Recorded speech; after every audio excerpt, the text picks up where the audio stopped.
capitã da Crux, possui uma grande reputação no porto de Liyue. Há quem diga que ela é capaz de abrir montanhas e mares, outros dizem que ela causa trovões com sua espada, e outros dizem que até mesmo os terríveis monstros do submundo também não são páreos para Beidou. Para aqueles que não são de Liyue, isso pode soar como uma piada, mas aqueles que já navegaram com ela, podem confirmar. Beidou tem uma constituição alta e curvilínea com longos cabelos castanhos escuros, com a parte superior amarrada com um grampo branco e sua franja cobrindo ligeiramente o olho esquerdo, e olhos vermelhos, usando um tapa-olho vermelho sobre o olho esquerdo e um brinco na orelha esquerda. Sua roupa consiste em um colã preto por baixo de um vestido quipau vermelho sem mangas com fendas laterais cortadas até os quadris e a área do peito cortada, com sua visão acorrentada abaixo do seio esquerdo e um chale forrado de pele, além de usar um par de luvas sem dedos e botas de cano alto. Beidou é uma espécie de ícone cultural em Liyue. Apesar de sua fama não atingir as mesmas alturas que a do Skishin de Liyue, pode-se ter certeza de que todo comerciante da cidade sabe o nome dela, e o de sua tripulação da frota Crux. Naturalmente, existem muitos rumores sobre alguém com o status dela. As pessoas adoram contar histórias épicas sobre seus feitos de arrepiar a terra, ou melhor, o mar. Contos em que suas habilidades são exageradas a níveis quase sobre-humanos. Um boato é que ela pode canalizar a energia elétrica com sua espada. Dizem que uma vez ela usou isso para cortar pela metade um formidável monstro marinho das profundezas do abismo do oceano com apenas um golpe. As pessoas que ouvem tais histórias geralmente as descartam como divagações bêbadas. Contudo, para quem já viajou com a própria Beidou, essas histórias não são brincadeira. Na opinião deles, se este mundo realmente abrigasse um monstro marinho gigante do abismo oceânico, Beidou certamente seria capaz de cortá-lo ao meio. Em resumo, as habilidades de Beidou são tão impressionantes quanto sua reputação com negócios. Os empresários tendem a colocar o lucro acima de tudo. Isso é aceito como o caminho da verdade. Pelo menos pode ser um tema para conversas em uma mesa de jantar. Mas as coisas são diferentes em Liyue, onde todos estão envolvidos nos negócios. Eles rejeitam completamente essa ideia, alegando que o porto de Liyue é um lugar especial onde a humanidade é sagrada. Os comerciantes forasteiros responderão que a única coisa especial sobre Liyue é que eles também conseguiram vender a humanidade. A isso, os moradores de Liyue respondem: então, como você explica o Crux? Com o Crux tendo se tornado conhecido com o passar dos anos, seus serviços são extremamente caros. No entanto, em uma viagem em que o navio encontrou uma forte tempestade, Beidou percebeu um pequeno barco particular nas proximidades. Vendo a maneira como as ondas eram lançadas, ela ordenou que sua tripulação rebocasse o barco por segurança, apesar do risco de que a quilha do Crux caísse. Beidou compartilhou com a tripulação resgatada a pouca comida e água que a tripulação do Crux havia deixado, enquanto ela navegava em sua embarcação através da tempestade. Finalmente, depois de vários dias, o Crux entregou o barco resgatado em um local seguro. Agradecida a Beidou por salvar suas vidas, a tripulação do barco resgatado se tornou sua leal parceira comercial após isso. Depois que os habitantes de Liyue recontam essa história, eles sorriem e insistem quando alguém arrisca sua vida assim, pode ter certeza de que é preciso muito mais que meras vendas para explicar suas ações. Você realmente ousaria olhar Beidou nos olhos e falar sobre a venda da humanidade? Dizem que o chefe da frota Crux por trás das cortinas não é ninguém mais senão a própria Tianquan, Ningguang, do Skishin. Ambas as pessoas envolvidas negam isso. No entanto, elas o fazem por diferentes razões. Como membro do Skishin, Ningguang geralmente precisa de outra pessoa para fazer o trabalho sujo por ela. Dos muitos candidatos disponíveis, ela escolheu Beidou. Ningguang enfatizou que ela escolheu Beidou, não a frota Crux. A colaboração de Ningguang com a frota Crux é, portanto, puramente incidental.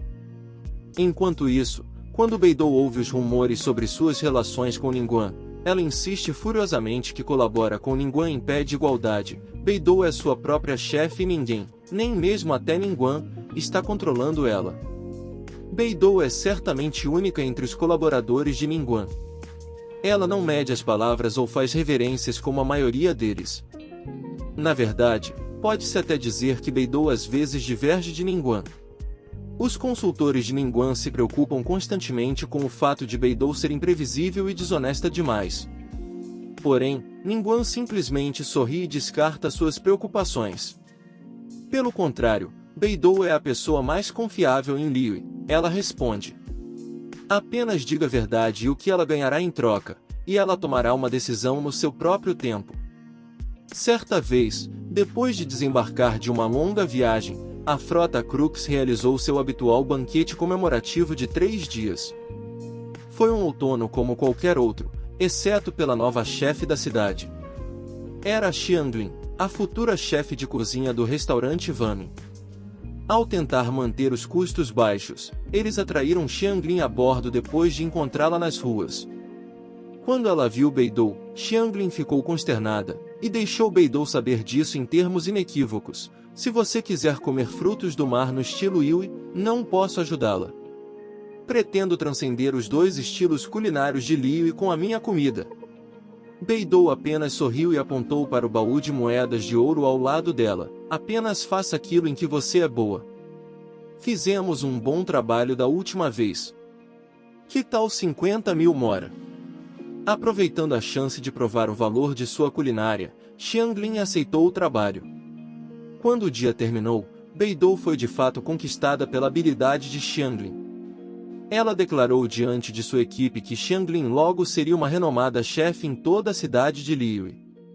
Ela também insistiu que eles se referissem a ela como Senhora Xianglin. Xianglin admirava Beidou por sua generosidade com dinheiro e sua personalidade direta. Depois disso, Xianglin navegaria com Beidou frequentemente, procurando ingredientes novos e exóticos para os frutos do mar. Ela se surpreendeu com o vasto conhecimento de Beidou sobre frutos do mar e sua preparação culinária, já que havia passado tanto tempo longe de uma cozinha. Claro, isso não significava que Xianglin acataria as opiniões de Beidou a respeito de um prato ser comestível ou não. Mas isso é uma história para outra hora. Alguns dizem que um objeto se assemelha ao seu mestre. Embora não seja a descrição mais adequada, a frota Crux realmente é igual a Beidou, exibindo as mesmas qualidades. No entanto, ainda existem segredos entre a frota, espalhando-se em lugares despercebidos por Beidou. Seu primeiro oficial sempre levava novos marinheiros para tomar uma bebida após seu primeiro retorno seguro e contava-lhes uma história antiga em detalhes. No passado, a frota Crux fazia uma jornada para enfrentar os mares desconhecidos e se viu em uma tempestade horrível, perto da Porta da Morte. Na época, Beidou estava no convés atrás do leme, cantando uma canção de pescadores de Liu na tempestade. Continuar até as ondas desaparecerem e o amanhecer surgir no horizonte distante. O primeiro oficial terminava a história com um ar de saudade. À medida que os negócios cresciam e a frota se expandia mais rapidamente, detalhes incríveis foram adicionados à história, fazendo com que os novatos adorassem Beidou como uma deusa. Enfrentando uma hidra de 3 cabeças de tamanho incomparável, Beidou empunhou sua espada. Girando-a no ar, cortou as 3 vértebras da hidra antes de abaixar a mão. 2 Beidou venceu Ningguang no xadrez. 2 vezes. O importante não é ter ganhado dinheiro de Ningguang, mas sim pela sua ousadia. 3 Desde o dia em que derrotou o monstro marinho Aishan, Beidou nunca mais cantou uma canção de pescador. 4 Sim, Beidou conhece algumas canções de bordo. Mas não ouse perguntar isso em frente a ela. Quero dizer, você sabe qual foi o fim dessa hidra, não sabe? Liu e Inazuma compartilham um ditado comum. Suas barbatanas formaram o oceano profundo, sua cauda as montanhas altas.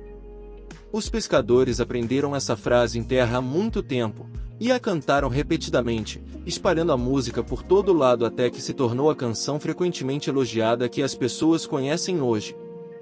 Sempre que as névoas se juntam sobre a superfície do mar, é possível ouvir o canto distante dos pescadores escondidos na mortalha branca. Suas barbatanas formaram o oceano profundo, sua cauda as montanhas altas. Esta foi a canção de Ninar de Beidou. A história de Rex Lapis ferindo os monstros marinhos se tornou lendária entre o povo de Liyue. Quando criança, Beidou adorava essas histórias. Em seus sonhos, pensava, eu também gostaria de ver esse peixe gigante. Hoje, porém, ela cantou essa música com uma emoção diferente em seu coração. Toda a sua tripulação cantou enquanto navegavam. Aisha estava nas águas com eles, dragão e peixe ao mesmo tempo.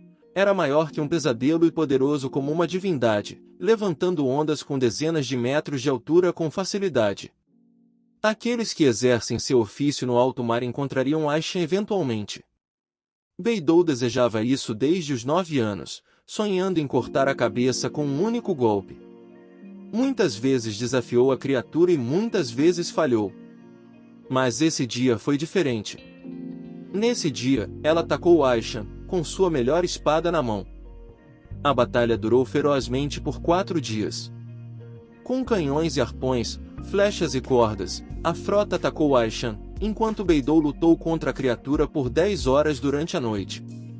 Agora, o pesadelo era enfrentar Aisha em seu elemento e, em sua vigilância, nenhum único membro da frota se atreveu a dormir. A própria Beidou estava de pé na proa, ouvindo o vento. Um golpe. Apenas um golpe. Era tudo o que ela precisava. E assim ela esperou, imóvel, no vento gelado. No raiar do dia, não tendo comido nem bebido a noite toda, Beidou ouviu uma mudança no som das ondas. Ela desferiu um golpe como um trovão, como uma onda furiosa, e abriu a cabeça do Leviatã. Os céus foram então rasgados pelo trovão, e um único raio roxo caiu diante de Beidou quando ela estava banhada no sangue de seu inimigo. Então uma visão desceu do céu até a matadora de dragões, uma luz violeta como um raio, sua forma de joia mais preciosa que o sangue de dragão, um presente divino para quem subjugou Aisha. Tem interesse em saber mais sobre os personagens de Genshin Impact? Não deixe de acompanhar o canal para mais conteúdos desse tipo. Obrigado por assistir até o final e até a próxima!